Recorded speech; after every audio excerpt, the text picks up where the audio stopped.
ಎಲ್ರಿಗೂ ನಮಸ್ಕಾರ. ನಾನು ನಿಮ್ಮ RJ ಅವಿನಾಶ್. ದುರಂಧರ್ 2 ಸಿನಿಮಾದ ಬಗ್ಗೆ ಎಷ್ಟೊಂದು ಜನ ಮಾತಾಡ್ಕೊಳ್ತಾ ಇದ್ದಾರೆ.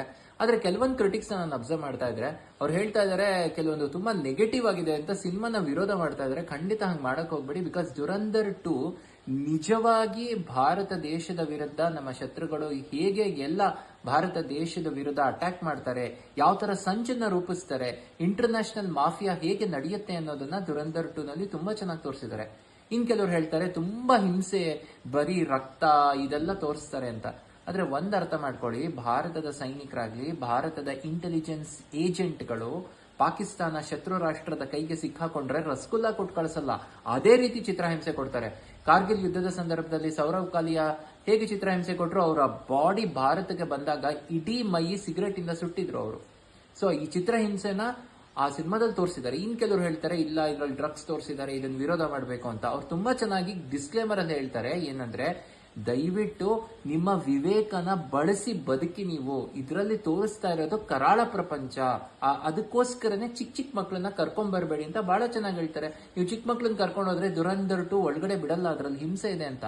ಆದ್ರೆ ದೇಶವನ್ನ ಪ್ರೀತಿಸುವ ನಾವು ನಮ್ಮ ದೇಶದ ವಿರುದ್ಧ ಇಂಟರ್ನ್ಯಾಷನಲ್ ಮಾಫಿಯಾ ಹೇಗೆ ಸಂಚು ರೂಪಿಸ್ತಾರೆ, ನಮ್ಮ ಮೋದಿಜಿ ಏನಕ್ಕೆ ನೋಟನ್ನ ಬ್ಯಾನ್ ಮಾಡಿದ್ರು, ಅದು ಬ್ಯಾನ್ ಮಾಡಲಿಲ್ಲ ಅಂದ್ರೆ ಏನೇನೆಲ್ಲ ಅನಾಹುತ ಆಗ್ತಿತ್ತು, ಇದನ್ನೆಲ್ಲ ತುಂಬಾ ಚೆನ್ನಾಗಿ ದುರಂಧರ್ 2 ಸಿನಿಮಾದಲ್ಲಿ ಹೇಳಿದ್ದಾರೆ. ಇದಕ್ಕೆ ಯಾಕೆ ವಿರೋಧ ವ್ಯಕ್ತಪಡಿಸ್ತೀರಾ ನೀವು? ಖಂಡಿತ ವಿರೋಧ ಮಾಡಬೇಡಿ. ಇಂಥ ಒಂದು ಒಳ್ಳೆ ಚಿತ್ರ ದೇಶವನ್ನ ಪ್ರೀತಿಸುವವರಿಗೆ ಮಾತ್ರ ದುರಂಧರ್ 2 ಇಷ್ಟ ಆಗುತ್ತೆ.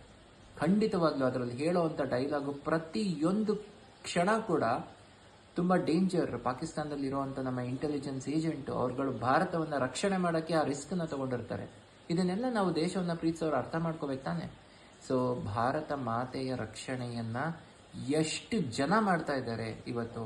ನಾವೆಲ್ಲ ಇವತ್ತು ಸುರಕ್ಷಿತವಾಗಿದ್ದೀವಿ ಅಂದ್ರೆ ಅಲ್ಲಿ ಯಾರೋ ಬಾರ್ಡರ್ ಅಲ್ಲಿ ಒಬ್ಬ ಗನ್ ಹಿಡ್ಕೊಂಡು ನಿಂತಿರ್ತಾನೆ, ಅಥವಾ ಬೇರೆ ದೇಶದ ಒಳಗಡೆ ಪೆನೆಟ್ರೇಟ್ ಆಗಿ ಆ ದೇಶ ನಮ್ಮ ದೇಶದ ವಿರುದ್ಧ ಏನೇನು ಷಡ್ಯಂತ್ರ ರಚನೆ ಮಾಡುತ್ತೆ ಅದನ್ನೆಲ್ಲದನ್ನು ಕೂಡ ನಮ್ಮ ದೇಶಕ್ಕೆ ಇನ್ಫಾರ್ಮೇಶನ್ ಪಾಸ್ ಮಾಡ್ತಾರೆ.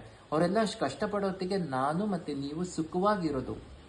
ದಯವಿಟ್ಟು ಒಂದು ಸಿನಿಮಾ ಮಾಡಿದ್ರೆ ಅದಕ್ಕೆ ಸಪೋರ್ಟ್ ಮಾಡಿ. ಅದರಲ್ಲೂ ದುರಂಧರ್ 2 ಅಂತ ಒಳ್ಳೆ ಸಿನಿಮಾ ಬಂದ್ರೆ ದಯವಿಟ್ಟು ಸಪೋರ್ಟ್ ಮಾಡಿ.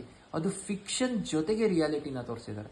ನನಗೆ ತುಂಬಾ ಸಂತೋಷ ಆಯಿತು. ದುರಂಧರ್ 2 ನೀವು ನೋಡಿಲ್ಲ ಅಂತಂದ್ರೆ ದೇಶವನ್ನ ನೀವು ಪ್ರೀತಿಸ್ತೀರಾ, ಏನೇನು ನಡೀತಿದೆ ನಮ್ಮ ಶತ್ರು ರಾಷ್ಟ್ರದಲ್ಲಿ ತಿಳ್ಕೊಬೇಕಾ? ಹಾಗಾದ್ರೆ ಖಂಡಿತ ಪ್ಲೀಸ್ ವಾಚ್ ದುರಂಧರ್ 2. ಎಲ್ರಿಗೂ ಒಳ್ಳೇದಾಗ್ಲಿ. ನಮಸ್ಕಾರ.